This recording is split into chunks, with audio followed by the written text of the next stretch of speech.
சிவகுமார் அவர்கள் மூலமாக நான் முதலில் அறிந்து கொண்டேன். அதன் பிறகு காணிமடம் நாங்கள் சென்றோம். காணிமடத்தில் 3 நாட்கள் இருந்து அங்கே தங்கியிருந்து நம்ம சாமியை நாங்கள் வணங்கி வந்தோம். அதன் பிறகு எங்களுக்கு படிப்படியான உயர்வு தான் கிடைத்திருக்கிறது. சிறிதாக உயர்ந்து இன்றைக்கு ஒரு அளவுக்கு நல்ல முறையில் நாங்கள் வாழ்ந்து கொண்டிருக்கின்றோம். இதனை நாங்கள் மறுப்பதற்கு இல்லை.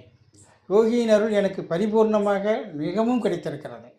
அது என்னால் சொல்வதற்கு வார்த்தைகள் இல்லை. அந்த அளவுக்கு சாமி எனக்கு அருள் புரிஞ்சிருக்காங்க. எனக்கு அந்த அளவுக்கு சாமி கொடுத்துருக்காங்க. அதை நான் பரிபூர்ணமாக உணர்கிறேன்.